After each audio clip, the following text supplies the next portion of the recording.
Hey everyone, I'm Andrea Ferretti, and this is Yogaland. Hi, Jason. Hi, Andrea. Welcome back. 2 Yogaland podcasts in a row. Yes. And Well, there was another guest in between you. I just meant no yoga-ish. It's Right. coming back. It'll come back, but we're going to go deep dive, Yes. following up on our conversation from last week Right. about educational principles for yoga teachers. Yes.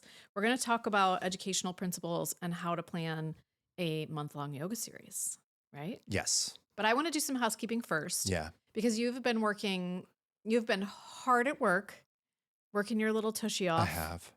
On this pranayama course. I have. That's coming up. I have. And how's it going? Super good. Good.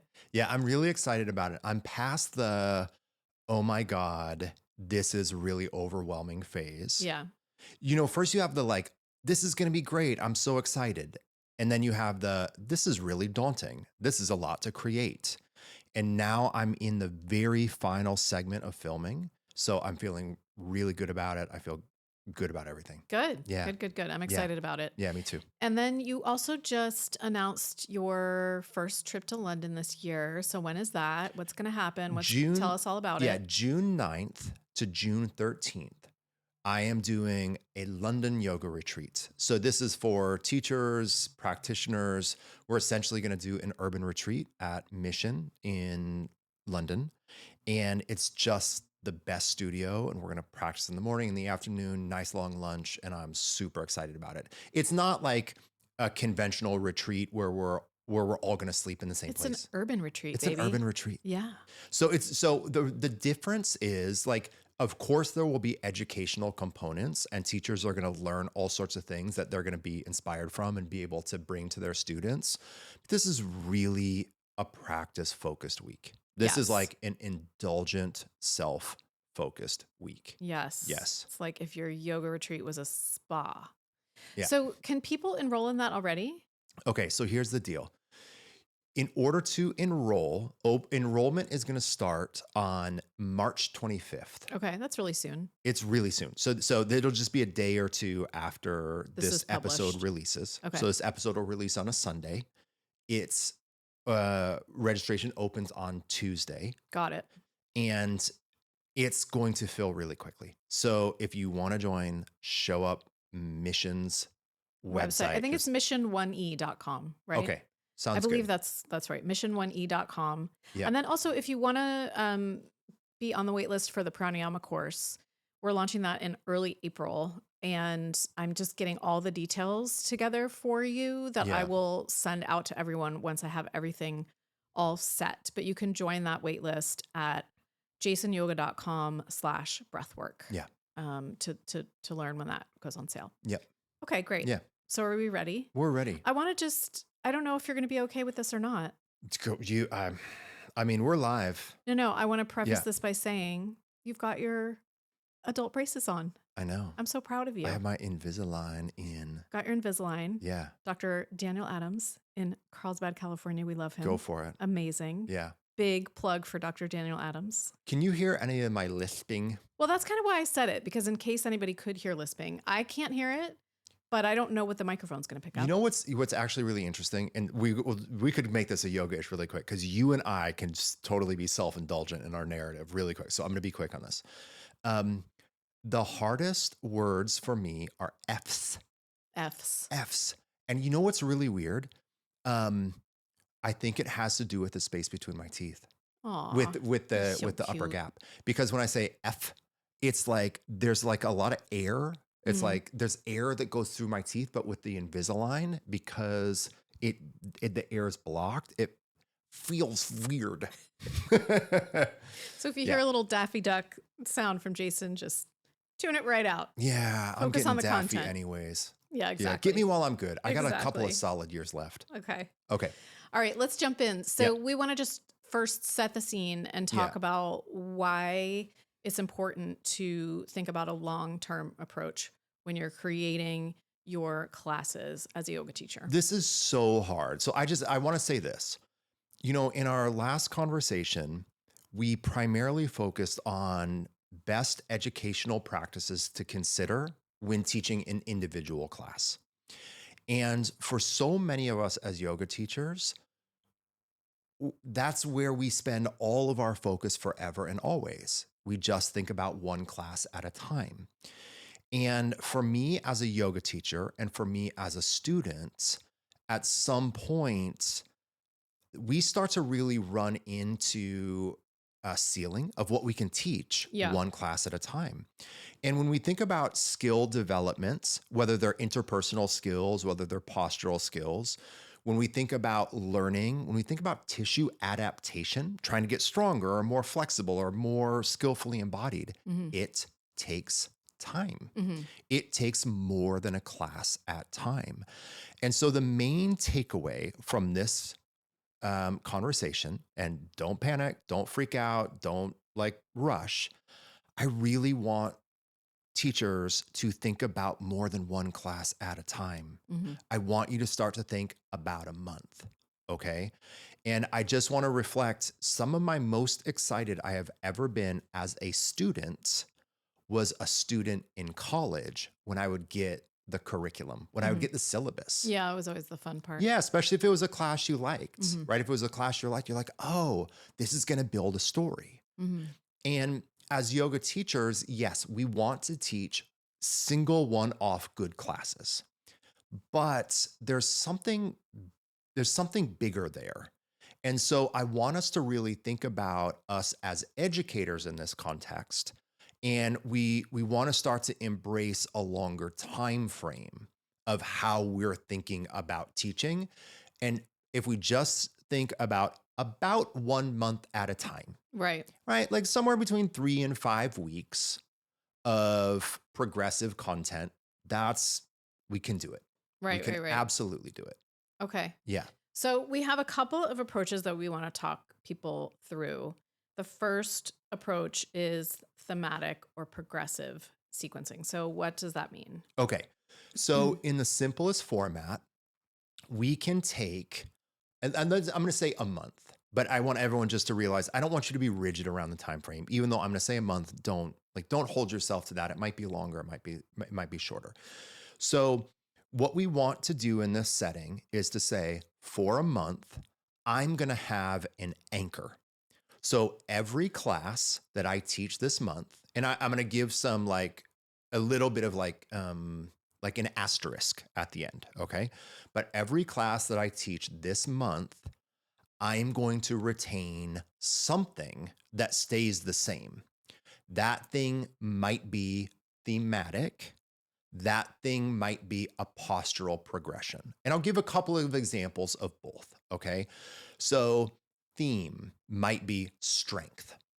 So every class this month, we are going to focus more on various types of strengthening, right? And that's very open-ended. That still gives you a lot of creative freedom, but there is some continuity.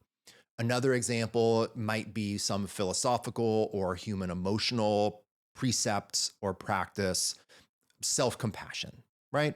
And so we still teach our class, however we teach our class, but we're weaving in the narrative of strength or we're weaving in the narrative of self-compassion, right? And these are very simple ways to start to think about it. Another way that we can do this is postural progressive sequencing, okay? So and through our conversation, we'll come back to various examples, but I'm going to give one example of core strength, okay? Now let's think about something different. Let's think about developing the Bakasana family of poses, right? And again, listeners, you would scale this concept according to the demand of your class, the title of your class, the style, and the population. But you would, for a month, focus on teaching all 4 variations of Bakasana. Perhaps in the first week, you don't even teach Bakasana at all. Perhaps in the first week, you teach more about the hips coming into a deeper squat. Can I just interrupt you for a sec? Please. Let's say that you decide not to teach full Bakasana. Yeah. I know people hate it anyway. Are you going to tell your class that this is what you're working on for the month? Will you please put a pin in that and Sure. absolutely ask me that question? Okay. Because I think this is really important. And the quick punchline is, I think it depends on your preferences as a teacher. Okay. I think there's pros and cons to Okay. both options. And so we'll self-select. But let's say that the first the first week, we're really going to focus on core strength. We're going to focus on scapular strength and position. We're going to focus on upper body strength. We're going to focus on hip flexor strength. Like all of the attributes and actions that come together to form any and all variation of Bakasana, we're going to focus on those that month. If we're going to include twisting Bakasana, Parshva Bakasana, side crow, then also maybe we do we focus a little bit more on active range of motion twisting that first week. So that first week would be in this context, like a good, strong fundamentals class in which we're focused on scapular, upper body, anterior core, hip flexor strength, and some twists, right? And then next week, we start to focus a little bit more on, okay, this week, everybody, we're going to now actually start to introduce the baseline versions of Bakasana and Parsha Bakasana. So we do many of the things that we did in the first week, but now we also include a few different repetitions of Bakasana. We do a few different repetitions of Parshva Bakasana. We might do it seated. We might do it reclined. We might not even try to like spend time in the pose. We might just work repetitions of the transition into the pose, right? The third week, I'm not going to keep going because I just want Yeah. people to get this concept. The third week, we do what we did the first week, strong, like everything we did, but we get through it quicker, Hmm. right? Warm up with some shoulder strengtheners, some core strengtheners, some hip flexor strengtheners, get into some of our Parsha Bakasana, a few more repetitions this month. And then maybe we add one version of Ekapada Bakasana and so on, right? So each class, and I want to make sure I can already hear certain people's concerns, teachers' concerns. Each class is still a comprehensive, well-balanced class. Hmm. Each class is still going to have hip openers and back bends and forward bends and twists and flow. Like we're just bringing a little bit more of an anchor or a central thread or tenet to the month so that people have an individually good class, but they also have organized skill development over time. Can I ask you another question? Yes. Are you And then sure? do you Is it remember the okay if I question that you're interrupt you? do you remember the earlier question? No, but let me just ask this All right. question. Yeah. Let's say you have a Monday, Wednesday slot at the Yes. same time, Yes. or a Tuesday, Thursday. Yes. Do you teach the first week the same class Monday and Wednesday? I would. I would enjoy that as a student. Most students would. Almost every single student would. Yeah, I Yeah. would definitely enjoy that. And I feel like Even if there were poses that were hard, like that even if I left on a Monday and I was like, ugh, that, I don't know, Utkatasana was so difficult today. I'm really tired.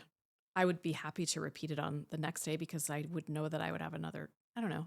It's just like you said, reinforcing the strength and yes. the repetition. So this is something that, all of this conversation falls under the banner of greater sequencing consistency.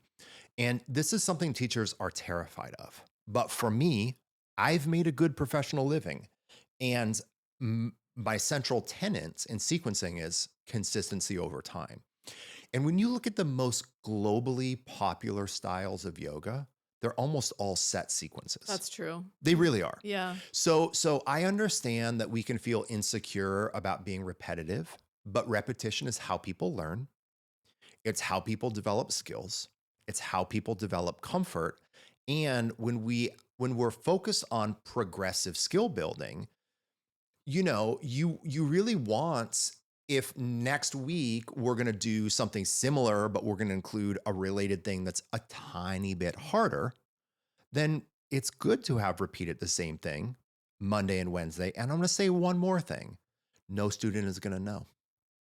They're not going to know what. No student is going to know the sequence they did Monday and Wednesday were the same. They Zero. might. No way. Not that it's a problem. Not that it's a Right. problem. In fact, I think it's an asset Yeah. because people want to develop skills. I hate to say it, but be straight up. People want to, quote unquote, get better. Sure. And how do you get better? By doing random things? Never. Yeah. Yeah. I mean, you have this in the notes, so it's kind of cueing me, but I don't want to take this little point away from you. But it is interesting. It's like repetition creates both conscious and unconscious learning. So the conscious part is, oh, I did this last week and it was so much harder and it's a little bit easier today. Or I did this last week and I have a cold today and it's harder today than it was last week. But you could consciously kind of see yourself over time. But then unconsciously, it's working on the neural pathways as well. And we have like a really interesting firsthand experience of this right now because our daughter's been doing something called neurofeedback, which is where you get an EEG, so you get a brain scan, and let's just say there's parts of the brain that are less active that you want to be more active, like the part where the executive function happens. I'm pretty sure it's the frontal lobe, but I don't want to say the wrong thing. You would then train the brain through repeated. I mean, it's been months that she's been doing the same patterning, and everything she's doing is actually unconscious as well. But then you do another brain scan and you see the changes in the brain. I'm just bringing that up because we just have this firsthand experience of seeing this change over time that came from doing the exact same thing twice a week for months. Absolutely. I'm going to give you 2 more points on this. 2 more kind of like anecdotes. So I used to work for a catering company and we delivered the food. We did all the catering for the San Francisco Symphony's VIP room.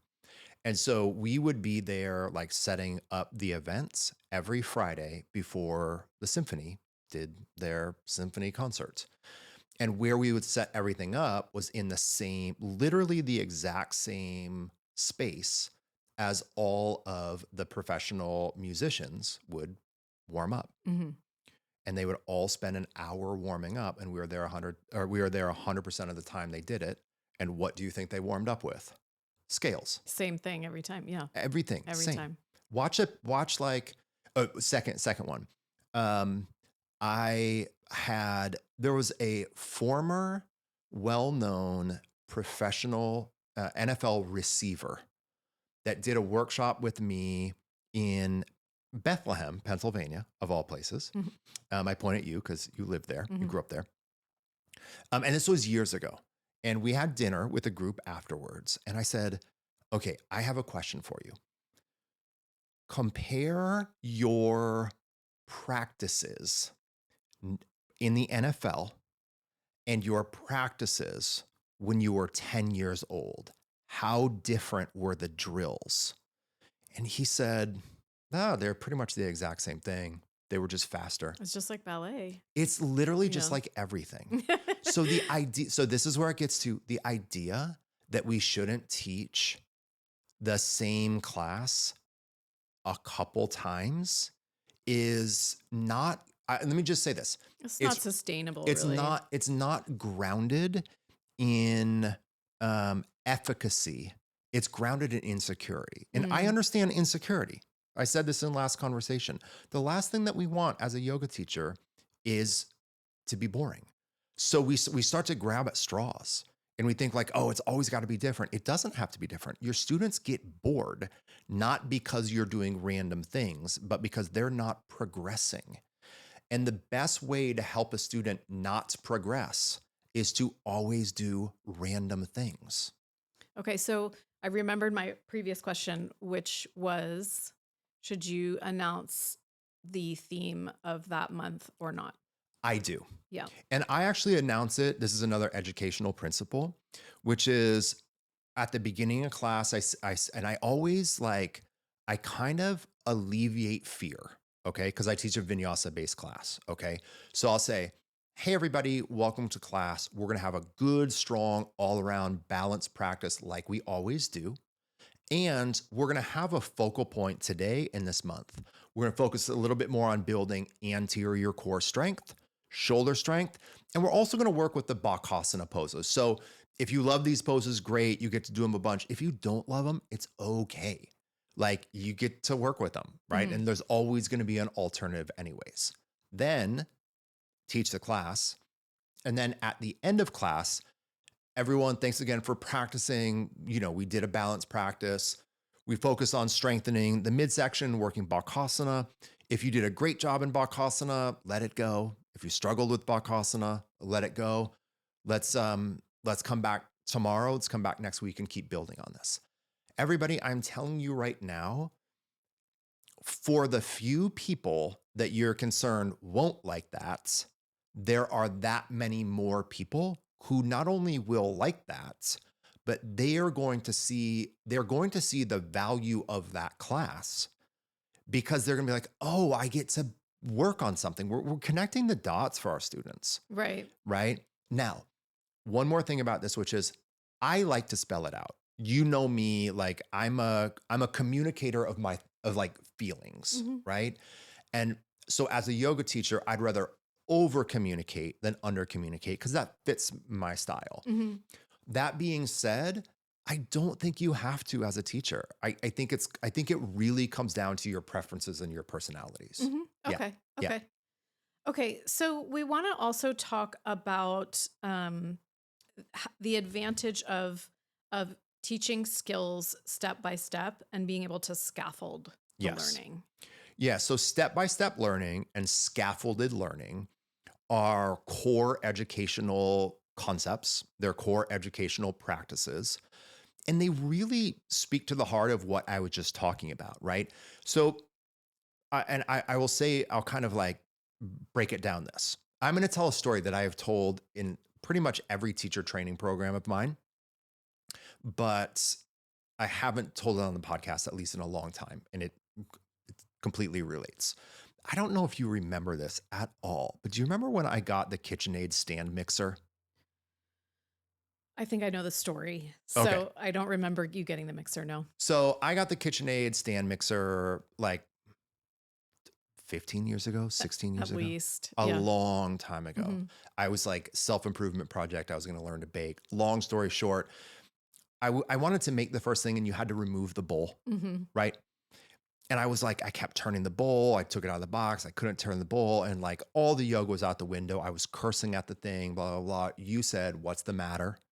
And I said, this effing thing is broken, right? Jason gets the most rage I ever see in you is with inanimate objects. Like Oh, when well, something like doesn't work the way your brain has decided it's supposed to work. yeah. And you're like, did you look at the instructions? Oh And I'm yeah. like, it's an effing bowl, right? Like losing my mind. And you're like, well, maybe it would help. So I finally look at the instructions and it's literally step one: to remove bowl, push down, then turn. Mhm. The Cuz it reason, locks in. yeah. Mhm. So the reason I tell this story is when we're teaching things, our job is to actually teach things. Like our job is to actually have at least some step by step breakdown or demystification of the steps involved. Now, I could have very easily thought to myself, I'm not strong enough and I just need to turn that bowl harder, right? And I think a lot of times people, and even sometimes teachers, think that the ability to do a pose is entirely rooted in your attributes, like you're strong enough or you're flexible enough. Mhm. But what was the mistake in my whole bowl situation? It wasn't that I wasn't strong or flexible enough. It was that I didn't know what I was doing. Mhm. And so when we think about scaffolding, right? And we think about this kind of like step by step breaking things down, what we realize is sometimes people just don't know what they're doing. Mhm. A lot of times people don't know what they're doing. And to your point, what you were talking about unconscious ability to do something, it's muscle memory. Hmm. right? And so our job as a yoga teacher, not for every pose every time, that's impossible, but our job is to really break down complex postures, concepts, and skills into step by step elements that they can actually do, Hmm. right? It's working backwards. It's backwards design. It's in this example of Bakasana, it's saying, okay, Bakasana is difficult and Bakasana is never going to happen if a student doesn't understand the leg to arm connection. So let's have them do the leg to arm connection without having to do the pose, right? And let's do that 4 or 5 or 6 times and then say, hey, everybody, remember this thing where we've been taking the elbow to the inner knee the last several times? Now, this is the first thing that we need to do in Bakasana. So, in this situation, we teach a skill that is necessary for a difficult thing in an easier thing. I'm going to use another example. A lot of times, people that can do handstand and even balance a little bit on handstand struggle with excess lumbar curve in the pose, right? And oftentimes, teachers will try to have a student correct it in the pose. What I would encourage people to do is actually come completely out of the pose, stand up, stand on the feet, take the arms overhead, and pretend they're standing up in a back bend and intentionally do too much back bend. And then against imagined resistance, come out of that back bend, right? And do that 4 or 5 times. So we build the muscle memory of how to do something Hmm. in a different environment, and then now go immediately apply it in the harder posture. Hmm. I think the thing that's so beautiful about this as you're talking is we talk about scaffolding a lot with children when they're learning skills. And so, first of all, just the thought of scaffolding in learning to me just makes me happy. The thought of supporting people in their learning just gives me just a good feeling. The other thing that you're pointing out is that it's about acquiring skills. So in a way, like for me as a person who has been practicing for a long time and I've kind of like not to sound, but I've kind of done all the poses I want to do. To me, what's much more important than like getting into the final pose is is the arm to leg connection and is all of the like the um the skill building and the interoception that's happening and the proprioception that's happening and all of the awareness that I'm building. And it's also a way to create a more adaptive yoga class, quite frankly, because there are some people who won't go all the way into Bakasana, and that's fine. They're still doing all of the skills and all of the actions in the body, and they're still building all that awareness. Everything that goes in to learning something is more important than the thing you learn. Yeah, Everything. right. Everything that goes into learning to balance into handstand, for example, is way I can balance in handstand. Who I cares? know exactly. Honestly. Like it's fine for like 30 seconds, Right. but everything that I've learned in the process of developing that skill ultimately is much more important and valuable to the quality of my life Right. than the skill itself. So I want to make this really clear. We often think about like a way of thinking about step by step or scaffolded learning is in a class working backwards in something like a peak pose or peak poses progression. But I'm talking about something even bigger here, which is we're going to do this for a month, Hmm. right? That we're going to keep coming to these things for a month. And also I'll give another example. If I wanted to create, just everyone hear me out, if I wanted to have stronger biceps, does anyone think that me just doing one like strong bicep workout a month is going to create any lasting tissue adaptation? No. No. It's not, it's literally not going to do anything except for make me sore for a couple of days. So when we want to have tissue adaptation, we want to have skill building, we want to build more muscle memory, we want to build more competence, we want to build our capacity in any way. It's not just that we want to have scaffolded step-by-step learning in a session. It's that we need repeated exposure over time, Mm-hmm. right? Like that's really how it's really how it's gonna work in. Mm-hmm. I'm gonna play the role of asking a question to someone because I know this is coming up in people's mind. Okay. Because I've taught this in my 300-hour training so many times. And here's a question that comes up around the whole conversation that we're having today. What about if you're doing kind of focused on a 4-week focal point and you have new classes that come in new students that come in the second week, the third week, the fourth week, right? Right. What if someone hasn't been Exposed to the previous. exposed? Mm-hmm.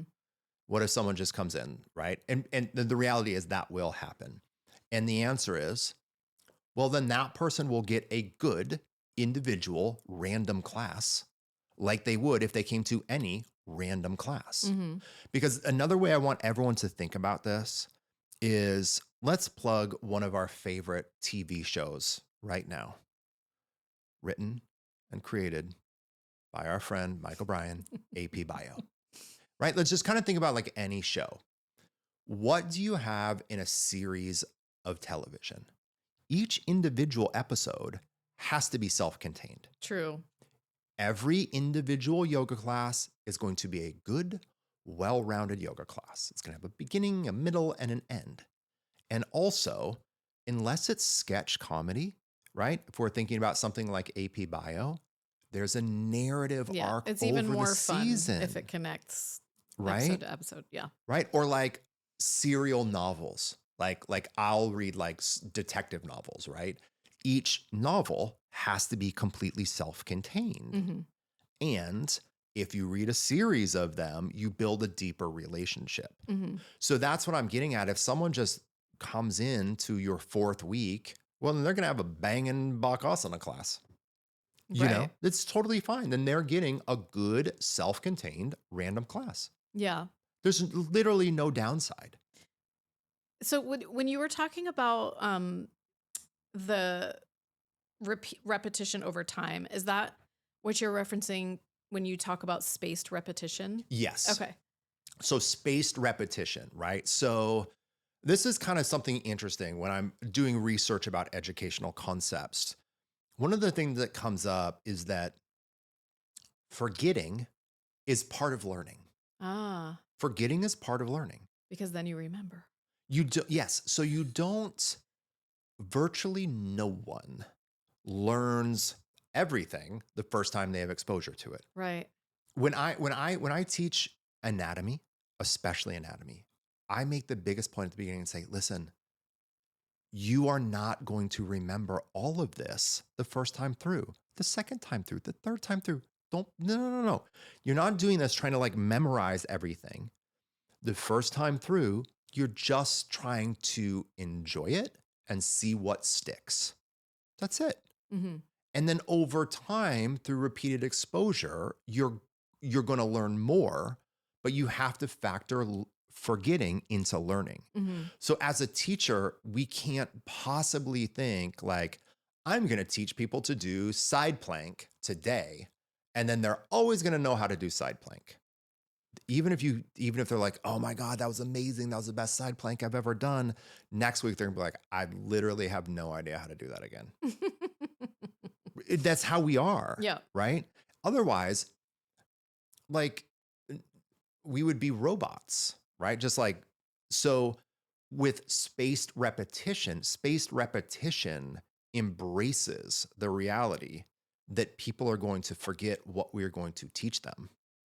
So we are going to identify within us a couple of things that we want to make sure they remember. Mm-hmm. And we're going to repeat those things a lot for a month. In different ways, right? Yeah. Yeah. Yeah. So there's one more concept that I want to make sure we touch on, and it goes back a little bit to when we were talking about building step by step, because I feel like and scaffolding. I feel like the zone of proximal development falls perfectly into this bucket here. So can you talk about what that means? Yeah. So the zone of proximal development, essentially, you know what this is. I do. Okay. So here, because I've had so much talk time in this, Okay. you talk about it a little bit, and then I'm going to relate it to the experience of teaching yoga. Okay.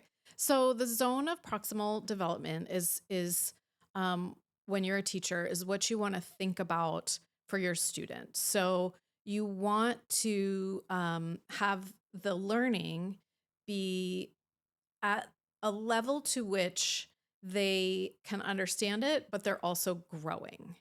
Um, it's just a great thing to think about with kids, right? Because you're always saying to yourself, as even just as a parent, like, am I being too easy on them or am I being too hard on them? And it's like both. Like you need to find that sweet spot where they're challenged enough, but they're not challenged so much that they get overwhelmed or they shut down or they just can't understand what's going on and they give up, they get frustrated. Yes.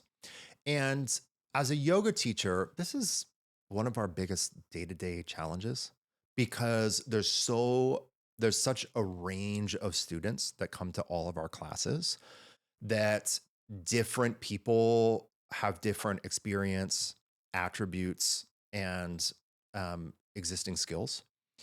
But essentially, it's saying, look, if I'm teaching a beginner series and I want to introduce arm balances, I'm not going to start with pressing into handstand and then lowering into like handstand lotus. Mhm. That zone of development is not proximate. Mhm. Proximate means near, Right. right? So like something that is close Right. to what we can develop in, but we're not there yet. We can think about it in so many different ways of where are my students now? And I understand there's a range, but for any given class, where are my students now? And what can they conceive of doing, but can't yet do? Mhm. And always trying to find that sweet spot, right? And I think about it, and I can kind of sum up a lot of thoughts by saying this. As a yoga teacher, I always want an individual class to be self-contained and feel good. And I want it to teach you a thing or two that we can continue to build on in the future, Sure. right?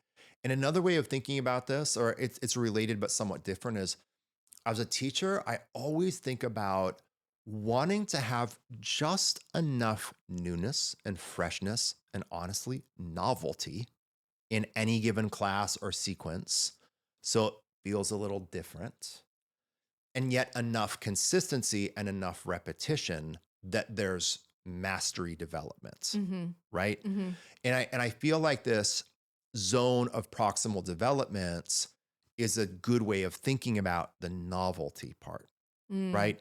It's like people, listen, I'm going to say it another way.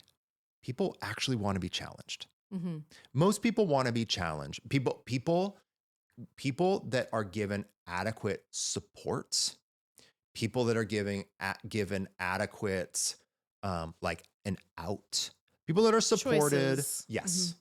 People that are supported, people that are given choices, often under those conditions, Mhm. like to challenge themselves a little bit. I Sure. think it's in human DNA. I think another way of saying that is when people feel safe, they're comfortable feeling they want to challenge themselves. Yeah. And that challenge, to me, that challenge isn't about just about doing something or like proving ourselves. I don't think it's egoic. I think that it's, It's growth. that's exactly what I say. Yeah. It's People like to growth. grow. It's growth, and it's like a little bit of a stimulation, Sure. right? This is the thing of like, oh, what could be? People like people to dream, Mm. right? And so for some people, the zone of proximal development, might be to touch their toes in a standing forward bend. That's fine. If that's your community, that's fine.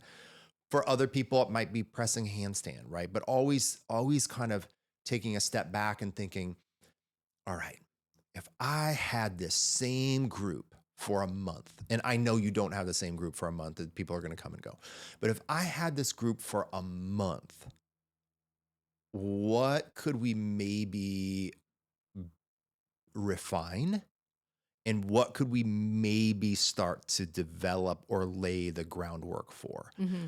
And but last thing I'll say, this is also really inspiring for the teachers. Like literally as a teacher, you want to see growth. You want to see challenge. And you want to, as a teacher, you want a little bit of a new puzzle, Sure. right? You want to be able to kind of figure out like, oh, how can I help so and so develop X, Y, or Z?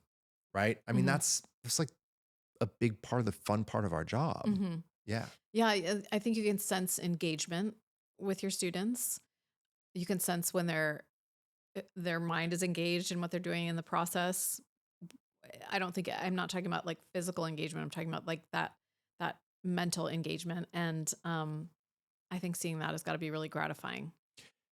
Listen, I genuinely think every one of our listeners at some point as a student hooked into this practice because it's it helped them see beyond their current perceived limitation of themselves, Right.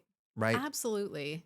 Right? And whether that's physical, emotional, mental, spiritual, whatever. Yeah. But when we have this like, oh well, maybe it's not even about it's literally it's not even about doing the hard thing or the self work or whatever it is. It's this moment of like, oh well, It's possibility, maybe I could. sensing possibility. It's a good feeling. And I think that a lot of times as teachers, especially in the last several years, I think that we've kind of gone the other direction and been like, I don't want to make anyone feel like they can't do something. Mm. I get that. I get that. But I think that people want to see possibility. Yeah. And They want to see I think possibility. you've given some techniques for helping to build that possibility for people. So just to recap, we talked about progressive sequencing, we talked about zone of proximal development, we've talked about spaced repetition, and teaching sort of with a long view approach of at least a month at a time. Yes. Okay. Yeah. All right. Thanks so much, Jason. Thank you. All right. Okay, everyone. As always, you can find show notes at yogalandpodcast.com/episode 351. That's where we are for now. And I will put links to the London retreat in June, as well as the Pranayama upcoming training, which is jasonyoga.com/breathwork. If you want to get on that wait list. Thanks for listening. Thanks for leaving ratings and reviews. We appreciate them. Please share the podcast with everyone you know who would be interested. And until next week, enjoy your practice.